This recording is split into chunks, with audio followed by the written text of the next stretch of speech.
Good evening, everybody. I just wanted to welcome you back to Andersen Acres, and today we're going to answer a couple of questions that have been asked of me over the last few days, and then we're going to talk about chicken math. Yes, you heard that right, chicken math, the bane of every chicken keeper's existence. That is a cat. He has nothing to do with chicken math. Yes, thank you, Damien.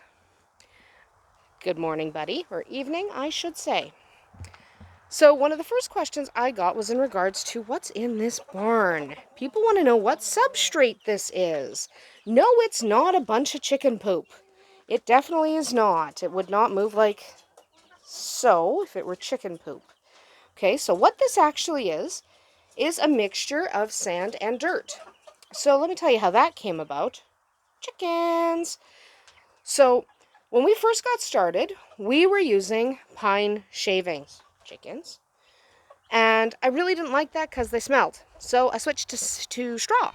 Actually, straw smelled worse. Damien, shush, I'm recording. So straw actually smelled way worse, and I resolved never to use straw ever again in my entire life. It stank. So I switched to sand. But you may have heard me say in previous videos that it gets very, very cold where I live. 40 below is not abnormal. Sand is kind of chilly, so I didn't like how cool it felt to the touch.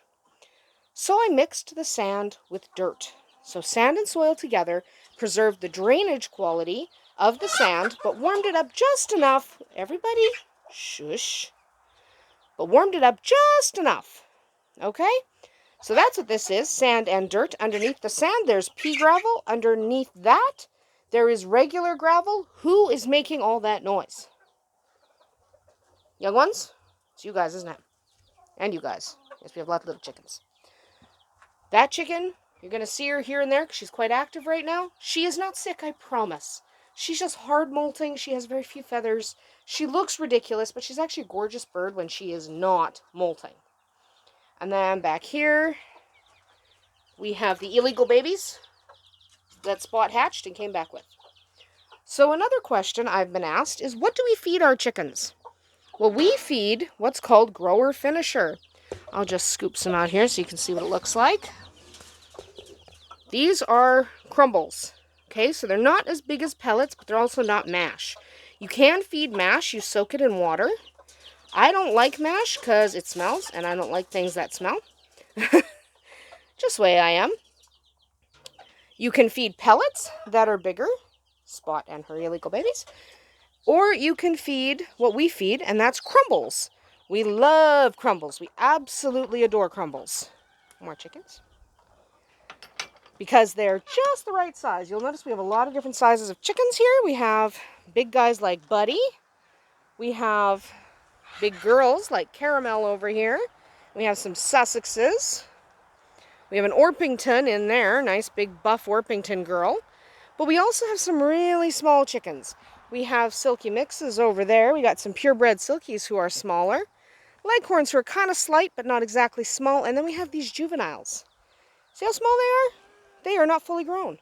And then, of course, we have Spot's illegal babies in the barn.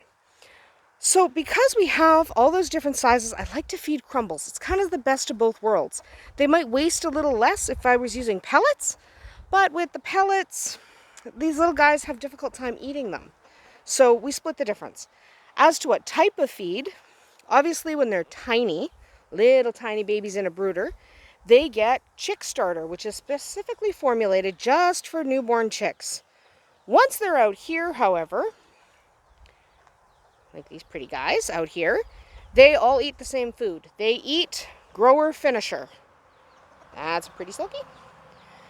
We feed grower finisher instead of layer, mostly because, that's Dusty, she's molting, but mostly because we have a lot of roosters, and I don't like giving layer feed to roosters because it has so much calcium. If you have mostly laying hens, you can probably give them, thank you, Damien, you can probably give them just layer feed. That's a giant Sussex down there. But if you have a mix like we have, you might want to go with a grower or a grower finisher type of feed. And you can always add oyster shell or another calcium supplement on the side. That's what we do.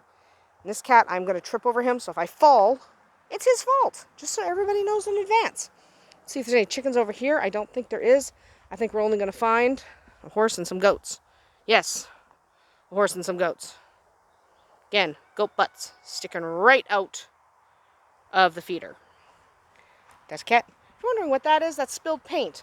I'm not going to say who spilled that paint, but it might have been somebody over there. It might have been somebody with big feet and a big head. Shadowfax. Anyway, back to the chickens. So we feed them grower, finisher, because it works best for us. You have to work with what works best for your situation and your particular chickens. You look at these guys. These are beautiful coronation Sussexes. That is my rooster. That's my hen. And they're going that way. Because they actually don't really like me. They like my son. What can you do? Aw, she's pretty. You're such a pretty girl, Royal. Now we can come to the heart of the video. Chicken math. Everyone who's ever kept chickens has fallen prey to chicken math. Now let me just explain for a second what chicken math meant to us.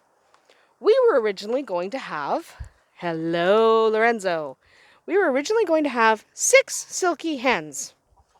Yeah, 6 silky hens. That was it. Nothing fancy, just 6 silky hens. Does this look like 6 silky hens to you? So we started out with 2. My neighbor had some silkies, and my son absolutely adored those silkies. So we took in 2 of their silkies, because he loved them. But we wanted 6. Okay, we want 6 silkies. And we wanted hens, of course. Everyone wants hens. They lay the eggs. So we drove an hour away to get 3 silky hens.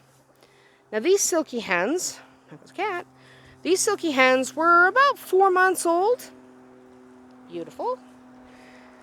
And as anyone who has ever dealt with silky knows, 4 months old is actually too young to determine their gender. I didn't know that yet. We had just gotten started. So I was not yet aware that you couldn't gender a silky that young. Not for sure. So out of the 3 silkies that we got an hour away from here, 2 of them turned out to be roosters. So now we had 3 silky hens and 2 silky roosters. Well, we were getting closer. Hey, cats. So we went to an auction. Dangerous place auctions. Terrible, terrible places. We got 2 black silky hens and 2 white silky hens. Aren't you a beautiful girl, Soot? So that was fine, because in theory then we would have had 7 silky hens. That's pretty close. But one of those roosters, one of the hens turned out to be a rooster. Sorry. I'm just looking at chickens here. So we had 6 silky hens and 3 silky roosters. Well, that's fine, right? That's perfect. Even though we didn't really want the roosters, we were willing to keep the roosters. So Princess Orange is over there. That's Princess Orange. So we were going to keep those roosters and keep those hens. We were going to be done. Of course, winter hits. We go through a winter, and one of our silky hens dies. She dies because it's snowing on Wednesday. It doesn't matter. If you get into chickens, every once in a while you have somebody who just dies for no good reason. It's really annoying, and I just kicked a cat. Sorry, Princess Orange. I did not mean to. It's your fault. You're walking right at my feet. So, one of our hens dies. Okay, she's dead. We only have 5 silky hens. So, of course, we need another hen. But, as everybody knows, when you get into chickens, you don't just get 1. You go and get 6. So, we got 6 silky hens. They were, again, kind of young. Of those 6 silky hens, 4 of them were roosters. So now I have 7 roosters. What is someone supposed to do with 7 roosters? Well, you build a bigger coop. So that's when we built this thing the following spring. This monster we built, that was a solar light, sorry. But this monster we built because we needed a place for our growing flock. But it wasn't going to be that many chickens. I swear, it was only going to be, okay, now we're going to have 12, right? We're going to have 12 chickens. That's it. That's what we tell ourselves. Then you go to a farm sale. And a farm sale, well, they have sales. So we got a deal on wherever she went, Caramel, which is our brown laying hen. Over here. So we got a brown laying hen. Well, you can't just have one laying hen. So we got 2 more. So now we have 3 laying hens, and we have a bunch of silkies. We have 11 silkies at that point, and 3 laying hens. That's good. So where did these guys come from? Well, my neighbor down the street had Sussexes. So we decided, of course, to take her Sussexes when she decided she wasn't going to have chickens anymore. So we took her 6 Sussex hens and 1 Sussex rooster. Not that rooster, by the way. You go through another winter, and all of a sudden, a rooster dies. It's the Sussex rooster. So what do you do in the spring? You order some hatching eggs. Of course you order some hatching eggs. You get yourself a really good incubator. We'll talk about incubating in a different video. But you get yourself a real good incubator and you hatch a bunch of eggs. You don't really expect too many to hatch. You get 2 dozen eggs and you're like, 5, 6 will hatch. Out of 2 dozen eggs, 20 hatch. You now have 20 baby chickens. Oh dear, what are you going to do? So you try and sell some of those, but you don't sell very many of them because you want to keep most of them. Hello, Dale. Beautiful. So, where did the Leghorns come from? Well, here we go again. Because I'm blaming this one on my best friend and neighbor. There was a chicken rescue. And when I say chicken rescue, I mean some of these chickens, I'll go back to where the Leghorns are because that's who we're talking about. But some of these chickens are raised in horrific conditions. These chickens, these Leghorns specifically, not anyone else, these guys here came out of battery cages. If you're not familiar with what a battery cage is, a battery cage is a tiny little cage that 5, 6 hens are shoved into to lay eggs. And it's not fantastic. In fact, they're pretty horrifically treated just so that they can lay eggs for us. Every once in a while, we have a rescue near us that rescues as many of these hens destined for slaughter as they can. Hello, beautiful. So we take in a bunch and they look horrific when they get here. It's pretty horrible. But it doesn't take too long. This one's a rescue from this year, so she's not tip-top shape yet, but she's getting there. She's got more feathers. Her comb is brighter. She's a little more recovery to do before she's top of the line, but she's looking good right now. They look horrific when you get them. And you get a whole bunch because you're afraid some of them are going to die. So, you get 18 of them, thinking, well, you might die on me. Why are you guys rolling in mud so much? Decent question. So then a whole bunch of them do not die, which is not a terrible thing, but all of a sudden you have 34 chickens and you swear you only have 6 silky hens. You're not even a silky. You're a silky rooster. You are a silky rooster. Why do I have so many roosters? I don't know. That just happens. This is an Easter egger. There's a silky hen. Look, we did get silky hens. It's a chicken math. And you can apply it to a lot of farm animals. You could apply it if you have turkeys or you have pea chicks. Whatever you have, it's going to happen to you. So my advice to combat chicken math is to not try. Just give in to it. Plan for more than you think you're going to have. So we were originally in this coop here because that was going to be fine for 6 tiny silky hens. Well, that would not be fine for what we have. Hey, big guy. What we have is here. We have 36, I think, right now, not counting the tiny babies living in this coop and not counting Spot's illegal children, wherever she went.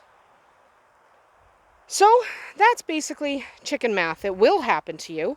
Expect it to happen to you. Just make sure you're prepared for the inevitable explosion of chickens that will happen in your yard. So that's it for today, and we will catch up with you later. Bye-bye.